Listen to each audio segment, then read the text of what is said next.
بسم اللہ الرحمن الرحیم۔ ایک رات حضرت عمر رضی اللہ تعالیٰ عنہ اپنے دور خلافت میں اپنے علاقے میں گشت کر رہے تھے کہ اچانک ایک گھر سے ایک عورت کے دکھی اشعار پڑھنے کی آواز سنائی دی۔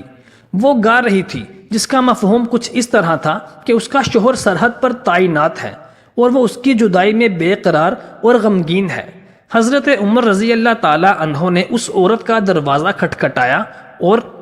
محترم دوستوں، ایک شوہر اپنی بیوی سے کتنی دیر تک دور رہ سکتا ہے، اس بارے میں اسلام کے احکامات کیا ہیں اور سیدنا عمر رضی اللہ تعالیٰ عنہ نے اس کے بارے میں اپنے دور خلافت میں کیا مثالی اقدامات فرمائے تھے۔ اکثر یہ مسئلہ وہاں دیکھا جاتا ہے جہاں شوہر بیرون ملک ملازمت کرنے جاتے ہیں، کیونکہ بیرون ملک جاب کرنے والوں کو 2 سال بعد اور بعض کو 2 سال بعد بھی چھٹی نہیں ملتی، اور بعض افراد تو پیسے کی لالچ میں جلدی واپس جاتے ہی نہیں ہیں۔ محترم دوستو، ایک شادی شدہ مرد زیادہ سے زیادہ کتنی مدت تک اپنی بیوی سے دور بیرون ملک قیام کر سکتا ہے؟ دور جدید کے مطابق احسن و افضل عمل کیا ہے؟ پیارے دوستو، تاریخ الخلفاء میں جلال الدین سیوطی رحمۃ اللہ علیہ نے حضرت عمر رضی اللہ تعالیٰ عنہ کے حوالے سے یہ ذکر کیا ہے کہ آپ رضی اللہ تعالیٰ عنہ رات کے وقت گشت کر رہے تھے تو ایک گھر سے ایک عورت کی رونے کی آواز آ رہی تھی اور وہ کچھ اشعار پڑھ رہی تھی جن کا مفہوم کچھ اس طرح تھا کہ اس کا شوہر گھر سے کہیں دور چلا گیا تھا اور وہ اس کے فراق میں غم زدہ تھی۔ سیدنا عمر رضی اللہ تعالیٰ عنہ گھر آئے اور اپنی زوجہ سے دریافت کیا کہ شادی شدہ عورت اپنے شوہر کے بغیر کتنی مدت تک صبر کر سکتی ہے، تو آپ رضی اللہ تعالیٰ عنہ کی زوجہ نے جواب دیا کہ 3 سے 4 ماہ۔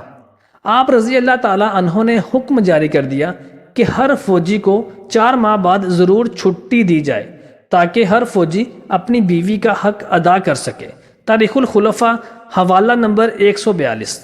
محترم دوستو، علماء کرام فرماتے ہیں کہ 4 ماہ تک اگر شوہر اپنی عورت کا حق ادا نہ کرے تو عورت کو حق حاصل ہے کہ وہ خلا کا مطالبہ کر سکتی ہے۔ یہ اس صورت میں ہے جب عورت راضی نہ ہو، اس لیے شوہر کو چاہیے کہ وہ عورت کو راضی رکھے اور ہو سکے تو کم از کم سال میں ضرور اپنے گھر کا چکر لگائے، اگر ممکن ہو تو عورت کو اپنے ساتھ ہی رکھے۔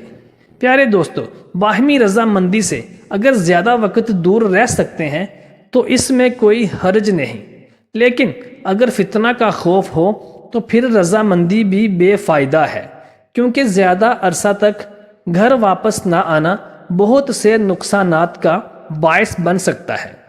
اس میں سب سے بڑا فتنہ عورت کی نفسانی خواہشات کی تکمیل کا ہے، کیونکہ اس معاملے میں عورت کوئی بھی نامناسب قدم اٹھا سکتی ہے اور اس کا قصوروار اس کے شوہر مرد کو بھی تصور کیا جائے گا۔ محترم دوستو، امید کرتے ہیں آپ کو ہماری آج کی ویڈیو پسند آئی ہوگی۔ برائے مہربانی ہمارے چینل کو سبسکرائب کر لیجئے اور اس ویڈیو کو لائک اور شیئر ضرور کیجیے گا۔